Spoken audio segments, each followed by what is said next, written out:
Alors dans cette vidéo, on va faire une petite parenthèse sur un point qu'on avait vu lors du premier cours en présentiel, c'est la structure des mots en arabe.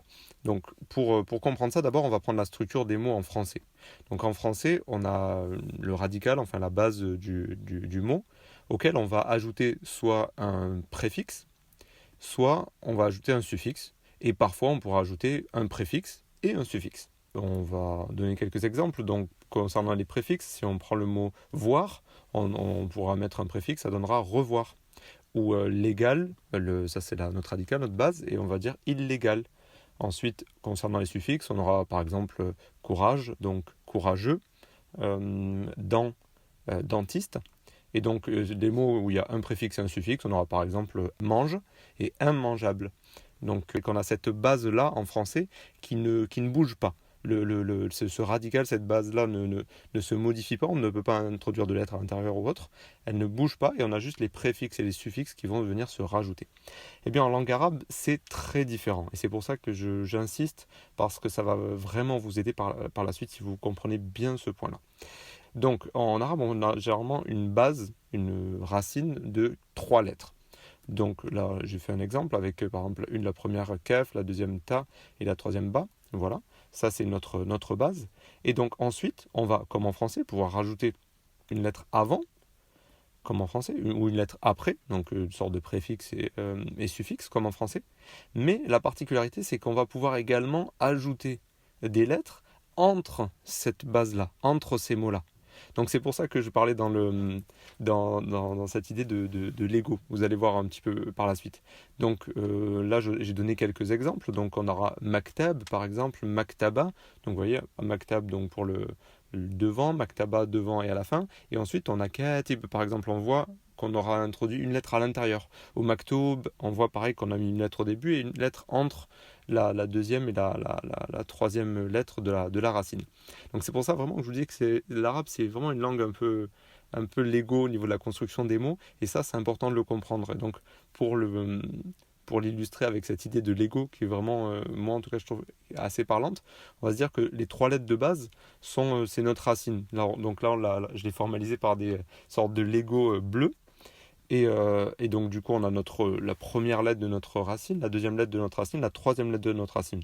Donc là j'ai repris donc les exemples qu'on avait, donc kaf, ta et ba. Et donc ensuite on va avoir des lettres, donc là que j'ai formalisé par des lettres rouges, ça ne sera pas toutes les lettres de l'alphabet, ça sera certaines lettres spécifiques, qui elles seront des lettres que l'on va ajouter, qu'on va mettre à l'intérieur de notre racine en fait. On va les inclure donc au début, au milieu, à la fin, enfin à différents endroits. Et donc, ça va nous permettre de créer des mots. Et donc là, vous voyez, par exemple, on a repris Maktoub.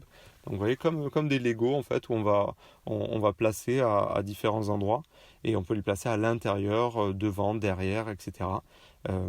Et donc, ça va nous former, en fait, des schèmes. Donc ça, on va pas le développer, mais c'est juste pour comprendre. À chaque fois qu'on va mettre une lettre spécifiquement et des accents en particulier, ça va nous donner, en fait, une idée. Par exemple, si sur la première lettre, je mets une fatha. Sur la deuxième lettre, je mets un alif qui va prolonger cet accent A. Et ensuite, sur la deuxième lettre, je mets vous voyez, une kasra. Là, l'accent I. Généralement, ça va nous donner l'idée de la personne qui fait l'action. Voilà. Et à l'inverse, vous voyez, par exemple, si on met un mime, sur la première, c'est un mime, donc une lettre qu'on ajoute avec une fatha, donc l'accent A. Sur la première lettre, un soukoun. Sur la deuxième lettre, donc une dama. Sur la troisième lettre, un waouh qui va prolonger cet accent-là, et ben là, ça sera plus l'idée, de manière générale, encore une fois, on va généraliser, mais ça va être celui qui va, entre guillemets, subir l'action. Par exemple, ça sera la chose qui est mangée, en fait. Alors que l'autre, le premier exemple qu'on a vu, c'est celui qui allait manger, par exemple, vous voyez.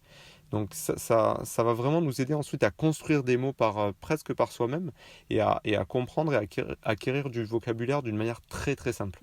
Et là, juste pour vous donner quelques exemples, vous voyez, si je prends la racine kataba, enfin kaf, ta et ba, je vais pouvoir construire déjà enfin, beaucoup de mots. Là encore, j'en ai donné que quelques-uns pour illustrer, mais je pourrais en construire beaucoup plus. Par exemple, vous voyez, on a kitab, donc un livre, maktaba, une bibliothèque, maktoub, ce qui est écrit, donc maktab, le bureau, kataba, donc le verbe écrire, ou katib, celui qui écrit, enfin l'écrivain.